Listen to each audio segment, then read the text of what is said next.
Alright then guys, James at RampantLionReviews again for you today.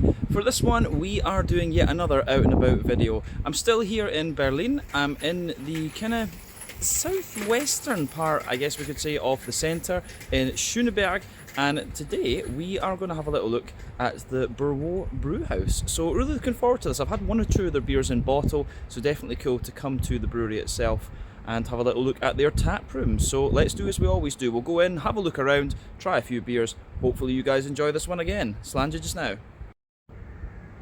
So yeah guys, just to let you see where we are. So up there is the Gleisdreieck station.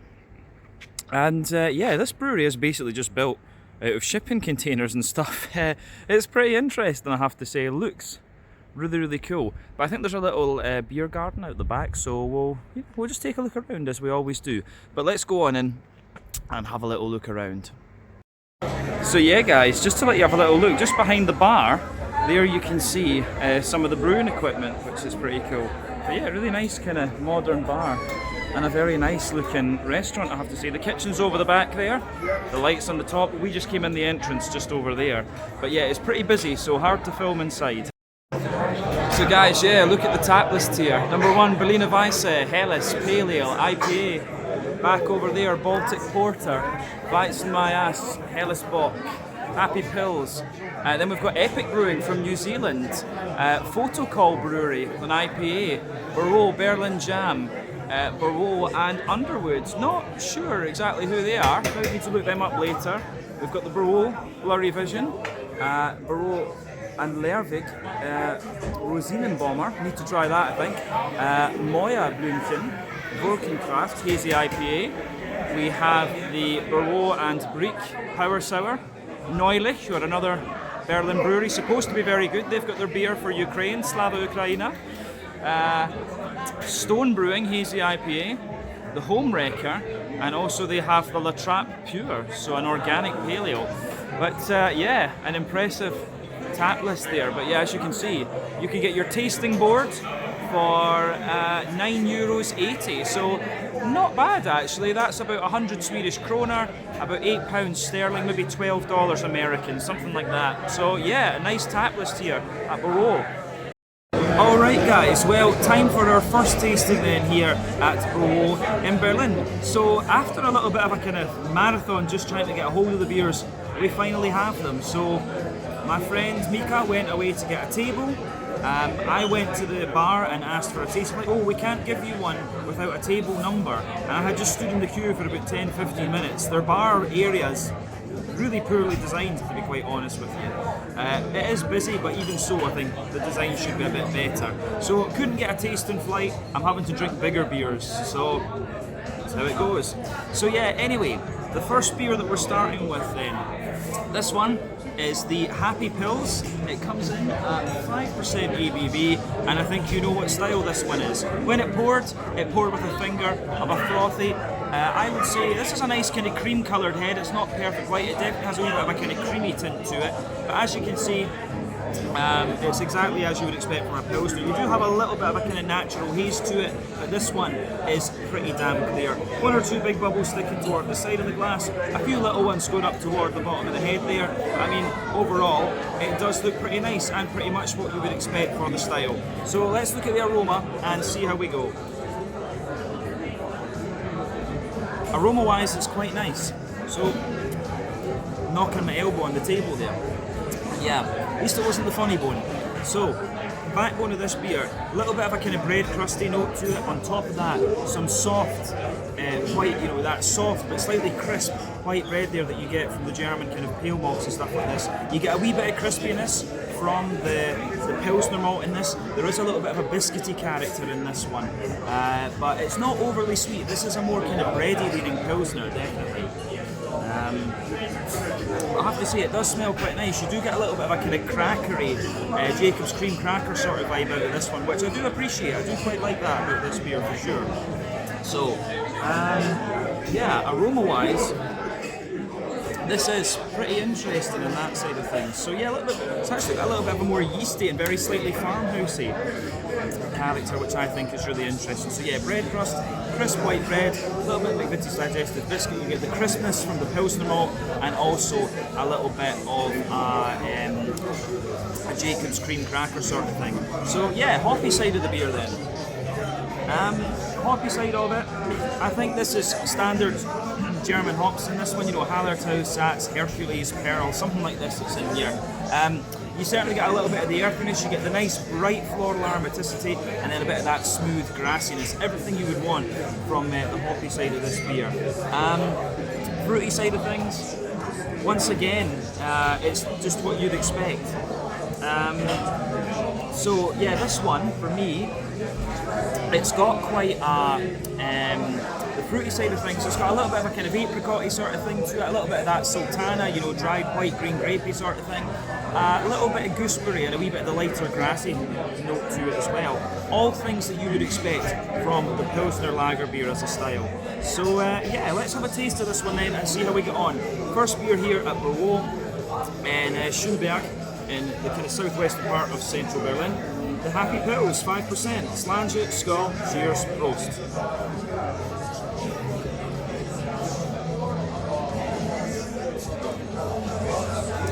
That's nice actually. It's actually quite a slick and slightly more oily Pilsner than some of the other ones that I've had. And that's interesting for me because, like I've told you in kind of sit-down reviews, for me, the Czech Pilsners are a bit kind of smoother and bready and stuff like this, whereas the German ones are a bit lighter and more kind of crisp and things. So this one really has a nice kind of big smoothness to it. It's actually a little bit more kind of bready. It's not overly crisp either. If I was tasting this blind, I might mistake this beer for a Helles actually.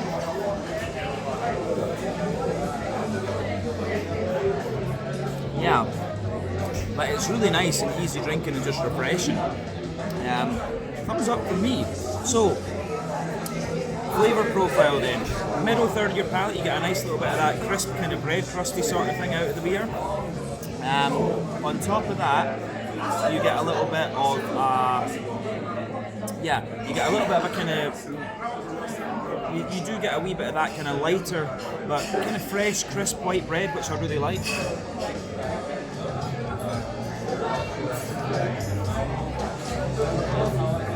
Yeah, that is pretty nice. But yeah, the bready character kind of thickens up the more that you drink of this beer. So yeah, bread crust, a little bit of a Jacob's cream cracker sort of thing, a thick and quite smooth white bread actually. This is one of the more bready Pilsners I've come across in recent times. Then on top of that, you get a little circle of like McVitie's digestive biscuit. And it does have a little bit of a kind of more concentrated sweetness in the dead centre of your palate. That's the booziness of the beer, of course. But yeah, toward the back of that middle third of your palate, you certainly get a nice wee bit of crispness out of this one. So again, I quite like how that goes together, absolutely.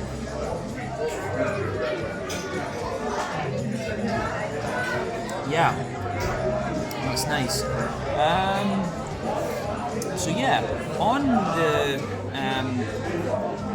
the hoppy side of things then, back corners of the palate, a little bit of earthiness as you'd expect, quite a smooth earthiness.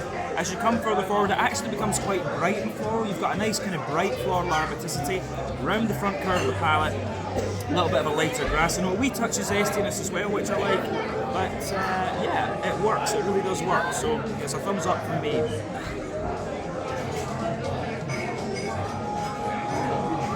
So, on the front third of your palate then, the fruity side of the beer, smooth breadiness forming the base of that again. On top of that, it's kind of as you'd expect. For me, a little bit sultana, like I actually get a fair little bit of like gooseberry out of this one. And you do get just a little bit of that more lemony, grassy note just towards the front tip of your palate too.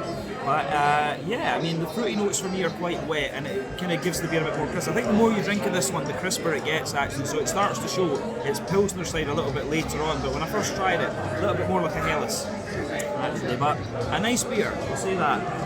On the mouthfeel, I'd say it's one of the heavier Pilsners I've come across over the last little while.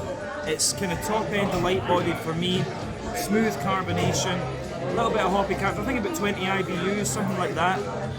Nice smooth malty character, a wee bit of sweetness later on, then just a wee bit of wet fruitiness.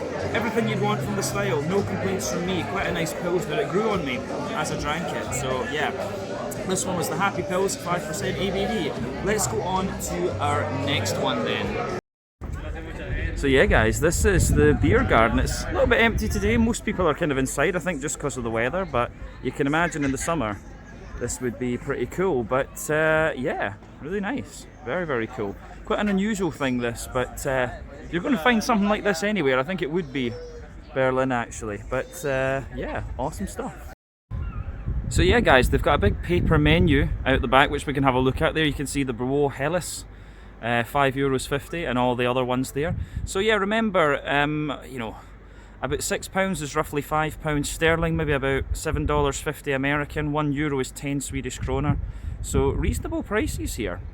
I think it is pretty good. Remember, we're talking American craft beer rather than classic German style beer. So you are going to pay a little bit more. They've got some of their own ciders and stuff like that, which sound quite interesting.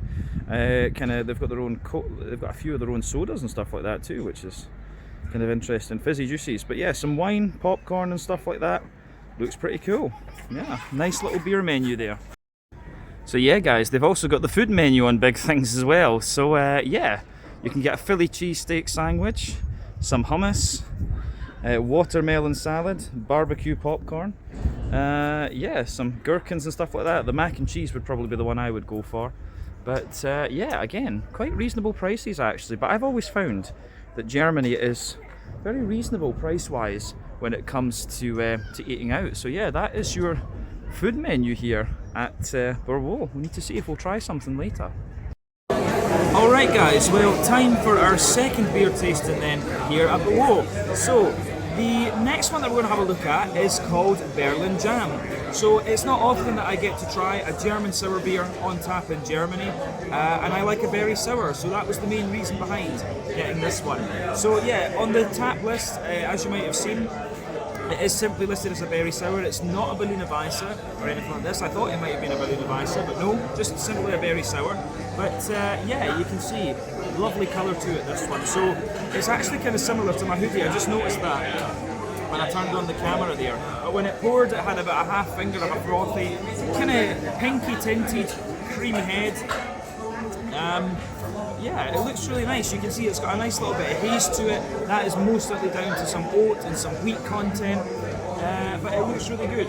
One or two big bubbles of carbonation visible, a few little ones going up towards the surface there, but the head, as you can see, has just faded away in a nice kind of thin foamy layer. But in terms of what you would expect from a berry sour, nothing really to say about the appearance. This one, I think I forgot to say, is 4% ABV. So yeah, it should be quite nice. Let's take a wee look at the aroma and see how we go. As I've said to you before though, for me, these kind of berry sours, they're often very straightforward in terms of their aroma, but if they're done right, you get a really nice beer out of it. So let's see what this one has.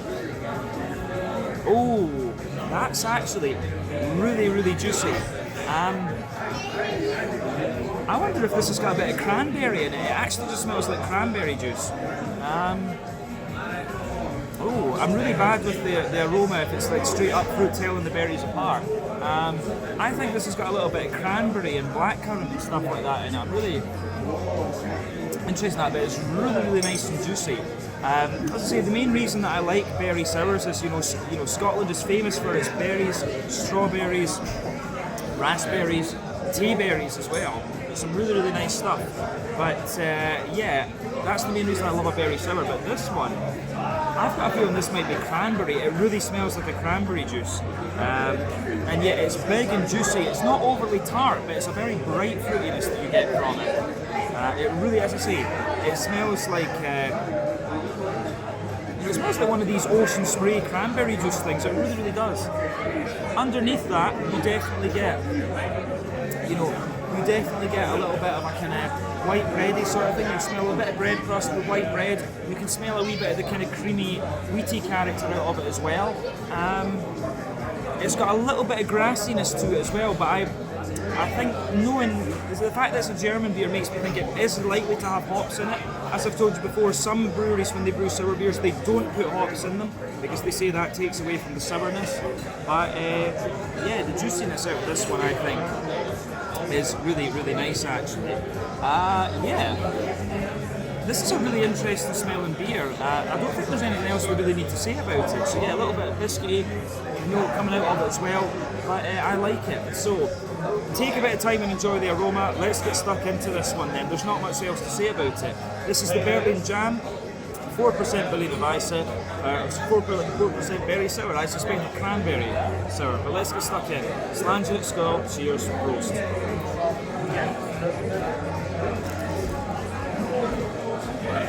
Oh yeah, that's really nice and quite light and easy going, I have to say. I like how this goes together. It's a very, very straight shooting beer, this one. Very sessionable, it's quite a summer beer actually. So yeah, the middle of your palate, there is a little bit of bread crust forming the backbone. On top of that, there's a smooth, white bready character, which I really, really like.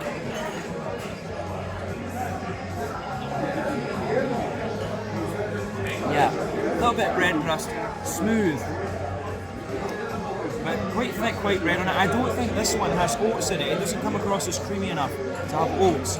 But I do get a little bit of like in the dead centre of the palate, I do get a little bit of a kind of Werther's Original type sweetness out of this, like a butter candy, butterscotchy sort of thing. So yeah, I like how that goes together in this one for sure.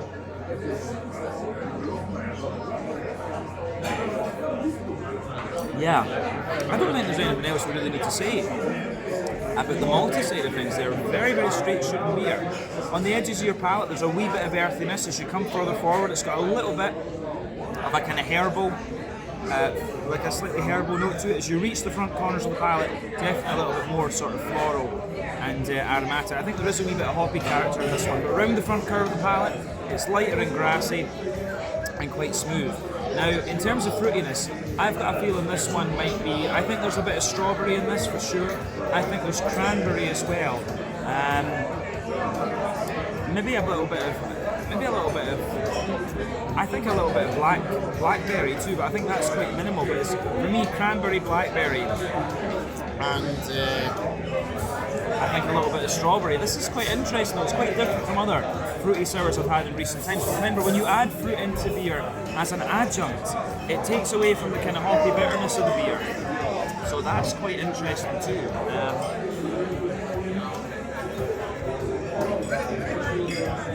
Yeah, really nice little bit of that there, but the juicy fruitiness there, you can just feel the soft kind of white wheaty bread underneath, and the juicy fruit just sits on top of that, and the juiciness spreads around the edge of the palate. This is nice. I do like this. I like how it goes together. Yeah, on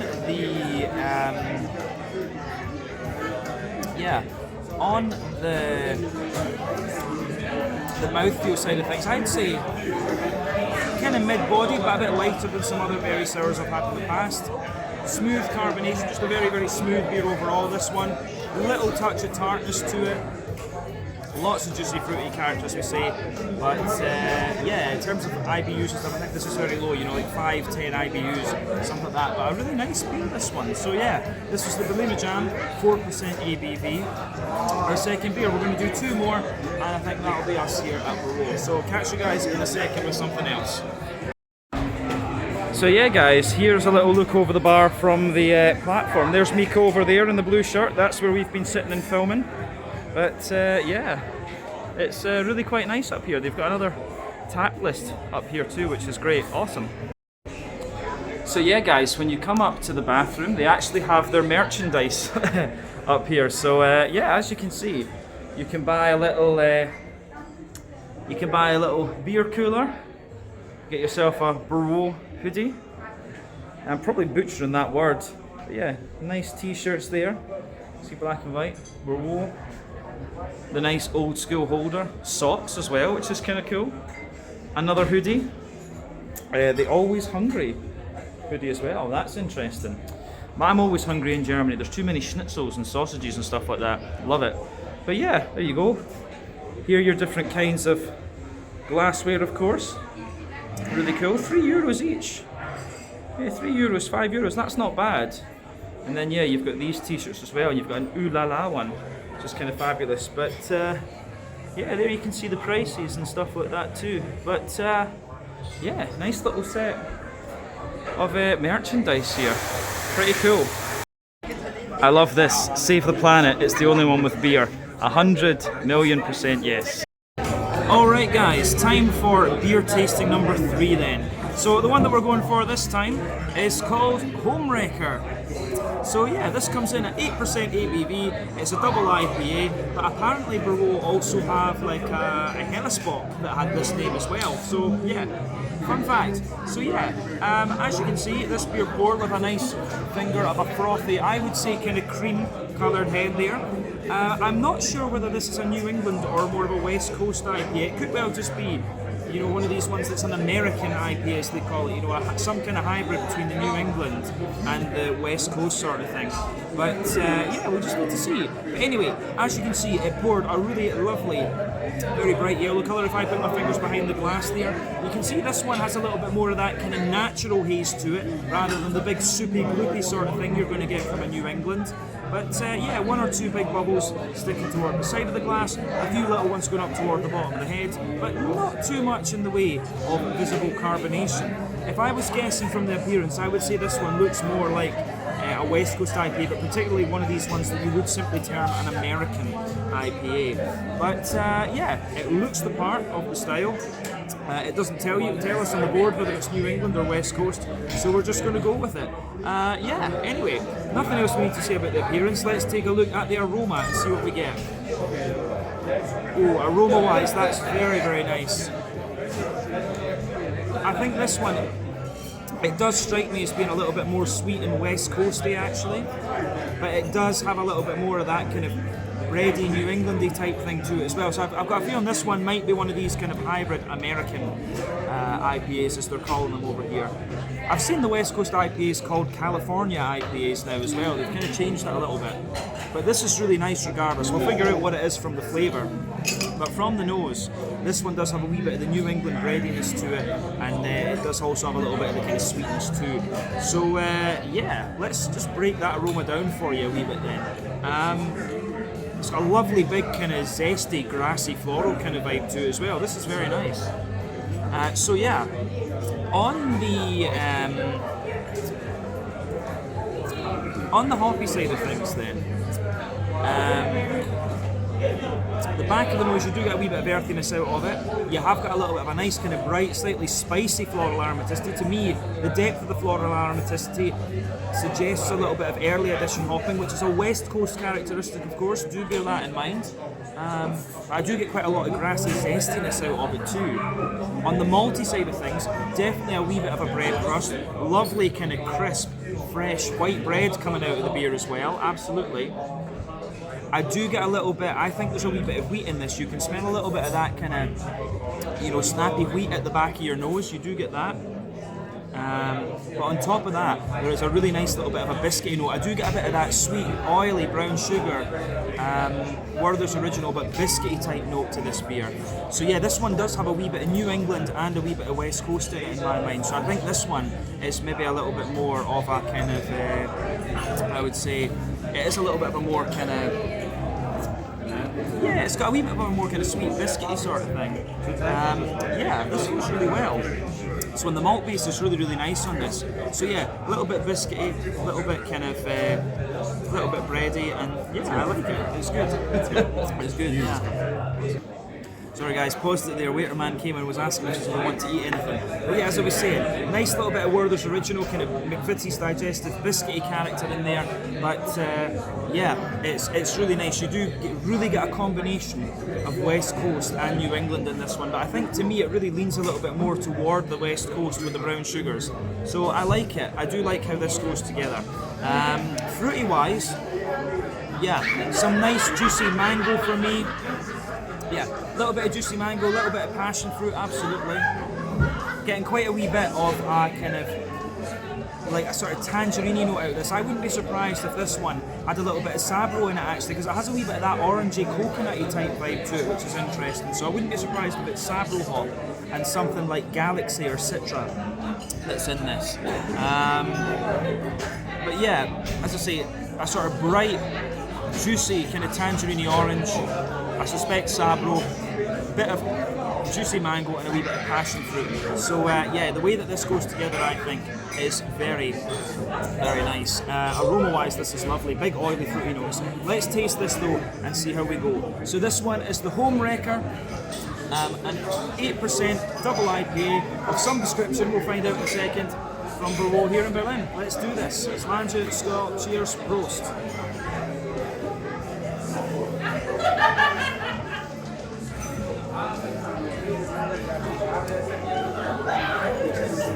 That's a West Coaster. Absolutely. West Coast all day long. It's a little bit of a more modern take on a West Coast. I don't find this one as bitter as they would have been back in 2012, 2013. But absolutely, this is a West Coast. 100%. It's not even one of these American IPAs, it is a West Coast IPA.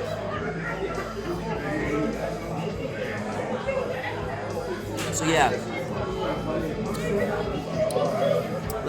first impression of it is nice big deep floral aromaticity to it, oily juicy fruits and a good mix of breadiness and sweetness in the malt base.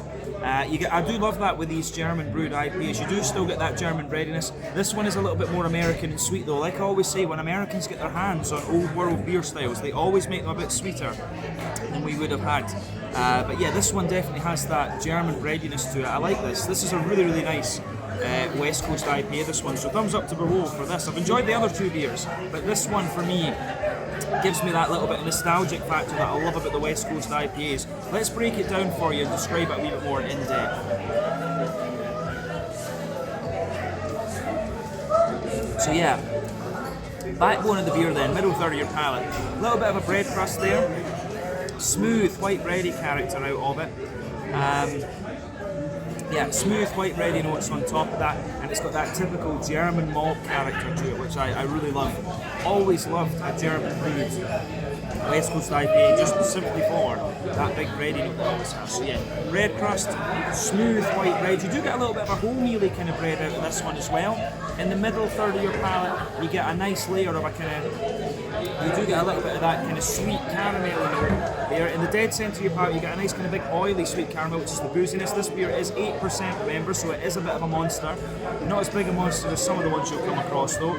But as you move further out from that, you can feel the brown sugar gets a little bit more biscuity and McVitie's digestive like, and there is perhaps just a little touch of that Werther's Original butter candy, butterscotch thing coming out of this one. I mean, as I've said with West Coast IPAs, for me they can go two ways. They can be bready and biscuity, like Pliny the Elder from Russian River, or they can be more big and oily and caramelly, like Sierra Nevada Torpedo. Those are the two kind of pinnacle ones for me. Although you guys watching over in the States who know more American ones will argue with that probably. But yeah, this one it kind of finds itself right in the middle. It gives you a bit of the bready biscuity thing, but it does give you a wee bit of the kind of caramelly oily character. But a really nice malt base and yeasty side of the beer for me. Hoppy side of things. Back corners of the palate, a little bit earthy.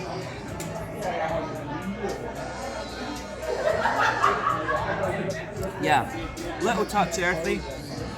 As you move further forward quite quickly, it builds up that big floral aromaticity. It's got a little bit of spiciness to it as well. Maybe a wee touch of a kind of piney resinous character. Then round the front curve of the palate, it's a little bit lighter and grassy. But I think the grassiness actually does have a wee bit of an oily character to it, this one. This beer really is giving you the big oily thing that you would expect of a West Coast double IPA. I really, really like this. So yeah. Nice beer. Let's look at the fruity side of things to round off. So yeah, as I said, fruity side of this beer is nice and big and oily, and it's kind of similar to what I was picking up in the aroma. At the back of that front third of your palate, you've got a little bit of a more kind of oily, passion fruity sort of thing coming out of it. As you move further forward, it gets a wee bit more mango-like, but the passion fruit is actually quite strong. I really would not be surprised if this is Galaxy that's in this. Passion fruit note is really, really strong. But yeah, you got a wee bit of apricot-y dryness underneath in the middle of the front third. Then as you move into the front half of that front third of your palate, it's big and oily and orangey. I'm not 100% sure about Sabro from the flavour. I think it could well be Amarillo. It's got the big zestiness you'd expect of Amarillo. But yeah, for me, passion fruit and orange in this one. Very nice beer. But I like this. This is really, really nicely done. Lovely West Coast IPA this. Big, big thumbs up from me. Style that I miss. I do wish we still had more of these around. But yeah, let's round off with the mouthfeel. Mouthfeel wise for me, this beer is pushing toward the top end of mid-body. Smooth carbonation. Nice little bit of oily slickness to it, but again you have a bit of that German smoothness because of the bready malt. IBUs, I think this one is maybe about 60-ish. IBUs, maybe a little bit more. The hoppiness does build in this one the more that you drink of it. Maltiness, like we said, smooth, sweet and oily, and then you've got those big, juicy, oily, fruity characters as well. I really like how this one goes about its business. So yeah, this was the Homewrecker, 8% double IPA from BRÅO here in Berlin. Let's go on to our last tasting, guys. So yeah guys, little quick look at the menu then. So yeah, when we open this up, you have some vegetable mains for the vegetarians amongst you all. I'm Scottish, I have a life expectancy of 40, so I don't really eat vegetarian that often, I have to say. But yeah, it sounds quite good actually. Some interesting stuff there. Yeah, you've got a few sides in there that look good. Decent price, not too bad price-wise actually, but of course because it's American craft beer here, it's a little bit more expensive than other places you'll get in Berlin. But yeah, you can also put meat on different things. This is like a supplementary menu to what I showed you earlier on. But yeah, interesting desserts I have to say. Yogurt with white asparagus, cheese, you can't go wrong with cheese, and some sandwiches. These are good. Smørrebrød, a little bit of Denmark for you there. But yeah, it tells you a little bit about the brewery as well. So BRÅO, of course, is the old Slavic name for Berlin, which is kind of cool. Yeah, it tells you about their food concept as well. But yeah, nice little menu this one. Just a wee bit of a supplement for you. On top of the stuff I've showed you already. We showed you the big menus outside, of course. Right guys, so this is my new friend Mika. He's a crazy bastard. He ordered a half litre of a 12% Imperial Stout, so yeah. But he also got this sandwich. So what is it, Mika? It's the chef's choice. How do you rate this? How do you rate it? Presentation, it's definitely a 10. Let's see how it tastes.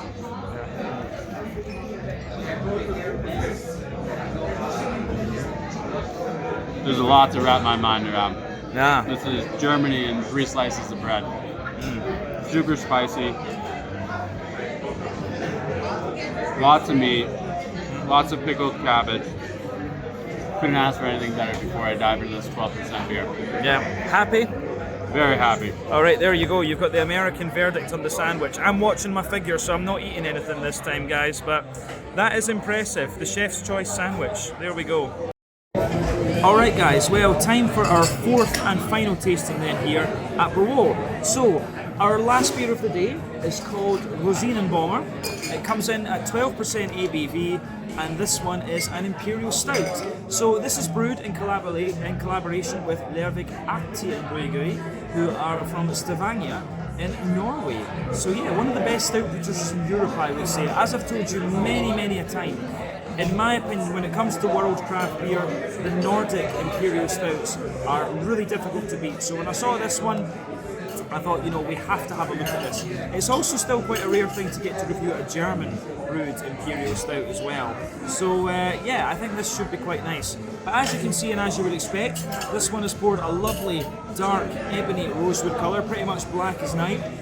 When the beer poured, it had about a half finger of a frothy, I would have said kind of medium, sort of tan, slightly fawn coloured head. 1 or 2 big bubbles sticking on the bottom of the glass, a few little ones visible there, but not too much in the way of visible carbonation. I really like how it appears, but yeah, in terms of what you would expect from an Imperial Stout, nothing really surprising about the appearance of this one.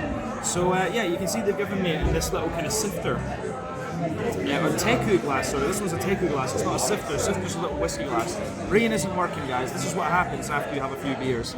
But yeah, cool to get this one in the teku glass. I think this might be the first time I've drunk an Imperial Stout out of a teku glass. But let's look at the aroma and see how we go. Oh. That is an absolute monster, right? Straight away with this one, you can tell this is a very long wort boil Imperial Stout. So yeah, this is beautiful. It gives you a bit of sweetness, it gives you a bit of breadiness, a bit of toastiness. You've got some red fruity character in it. You've also got a little bit of this cakiness. But I will point out, I don't think this is a pastry stout. I don't think this one is a pastry stout. This is like an old school, maybe adjunct imperial stout. I don't think it's pastry stout though. Otherwise you'd be getting some of this granola stuff out of it, and you're not getting that there. As I've told you in other reviews, not a huge fan of these kind of very sweet pastry stouts that you get these days. For me, I'm more about the old school ones like this and the milk stouts. So yeah, but this is a really nice smelling one actually. Yeah. It really smells like a Lervig one. And to be honest with you, just going from the aroma, I wouldn't be surprised if this one was actually brewed at Lervig and this is just a keg that they have from Lervig. It says, it does have BRÅ on the left, it says BRÅ cross Lervig, but I think just going from the aroma, this is very, very similar to the Lervig beers we've had in the past. It smells more Nordic than German. If it was German brewed, I think you get a bit more breadiness out of this one than you do. But anyway, that's a little side point. So, backbone of this beer. You do get a little bit of that smooth, woody character in there. Lovely little bit of a toasty, well-fired bread crust. You know, lots of thick brown bready character out of this one too. Lovely, lovely smelling beer. But on top of that, you get these big, leathery brown sugars. When you do a really long wort boil, that's when you start to get these big, leathery characteristics out of the beer, and you can get that in this very, very clearly. Yeah, I really like how this one goes about its business. Yeah. So, on top of that big leathery brown sugar, you do get a little bit of that more sweet treacle, molasses sort of thing, as the Americans would say. Bit of sweet caramel though, definitely a wee bit of biscuit, but the more that I smell of this beer, I get a sort of chocolate brownie, cakey kind of vibe to it. Yeah, so lots of leathery brown sugar, definitely that big cakey chocolate brownie sort of thing. But you also get a little bit of that slightly dry cocoa nib note out of this. The chocolate notes that you get in this one for me are leaning toward, they're about 50-60% cocoa. You've got a little bit of the darker chocolate type vibe, but you do get a lot of the vanilla out of this one, and that's giving you the impression of a more milky chocolate in this beer. So yeah, I do like how this one actually goes about its business for sure. The malty side of this is really nice. Of course, because of the nature of this beer, you're getting a few woody and nutty undertones. But yeah, it works really, really nicely, this one. It smells like some of the Lervig stouts that we've had in the past. Yeah, let's look at the hoppy side of things. Yeah, a little touch of an earthiness to it. Wee bit of floral aromaticity, also a bit of a lighter grassy sort of thing. Remember though, the focus with the Imperial Stout is not the hoppy side of the beer, but you can get some of those notes out of it. Let's look on the fruity side. So yeah, fruity side of the beer for me, a little bit of a kind of black curranty note, absolutely. A sort of oily blackberry as well, a bit of that. So currants for me are always quite juicy, but blackberry is a bit more oily. You definitely get that. Some nice figgy notes as well, like a nice oily juicy fig. I don't know if I'd go quite as far as plums with this, but it's certainly got a lovely, lovely big fruity character to it, that's for sure. Nice big oily juicy fruits. So yeah, as I always say, take a bit of time to enjoy the aroma, time to get stuck into this one. So yeah, this is the Rosin Bomber, 12% Imperial Stout from BRÅO here in Berlin, and Lervig Aktienbryggeri from Stavanger in Norway. Slange, skål, cheers, prost.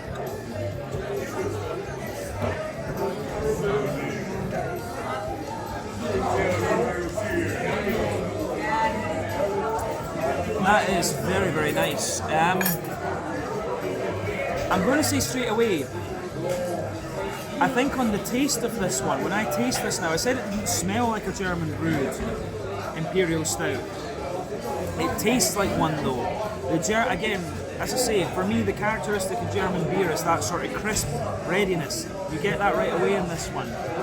I have had Lervig beers like this before, but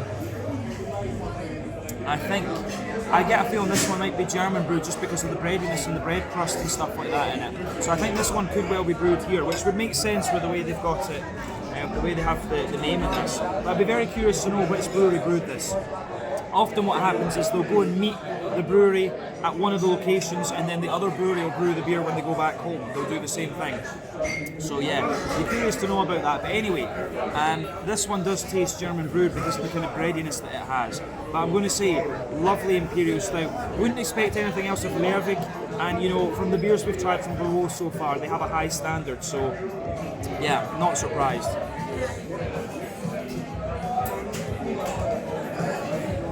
Yeah. Let's do this one. You can get the booziness out of this right away. So, straight away with this beer. Backbone, you've got that nice roasty toasty, well-fired bread crusty note there. You do get a little bit of the more roasty toasty black malt. On top of that, you get a kind of thinner brown bready layer as well. Absolutely, like it's almost got a little bit of that sweet German rye bread to it. But then on top of that, you get a more kind of cakey, like chocolate brownie type layer to this one, and that's a bit more prominent in the front third of your palate. I think it's more cakey on the front third of your palate, but a wee bit more bready and well fired toward the middle and the back third of your palate. But that works really well.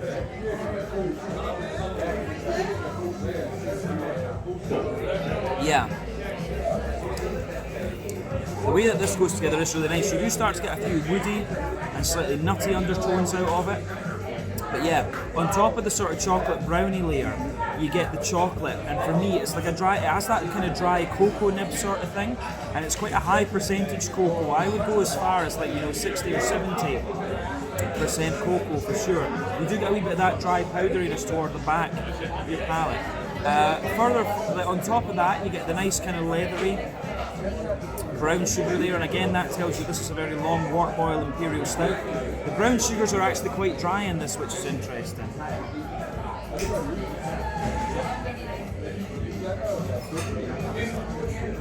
So yeah, to say, big leathery brown sugars in the dead centre of your palate. You do get a little bit of that more oily, sweet, caramelly note out of the beer as well, which I do appreciate. I really like that about this one. Yeah, you get a wee bit more sweetness out of this the further you go into the aftertaste, but as you move toward the front of that middle third of your palate, it's got a little bit more of a kind of, you do get more of the vanilla note out of this one, and that starts to give you the impression of a bit more of a milk, chocolatey character to this beer. But yeah, a few nutty things, a few nutty, woody undertones to this one, the more that you drink of it too. It's a really nice imperial stout, this one. It has everything you'd expect of Lervig, but as I say, the more that I drink of this, it becomes a bit more bready, so that to me indicates it's German brewed. So yeah, but the funny thing is, a lot of Nordic breweries use German malt anyway, so they should have a similar thing, but to me, it just feels German, it does. Yeah,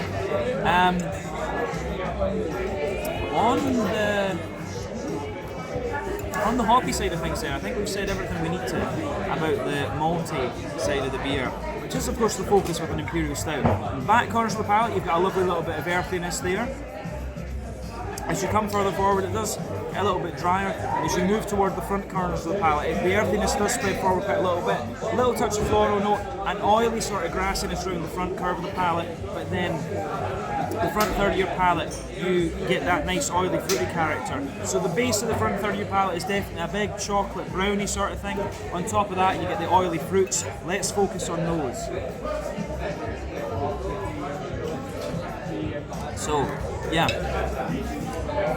the nice oily fruits. It's not quite as sharp and bright as I thought it was going to be from the aroma. I thought the fruits would be a little bit, just brighter than they are.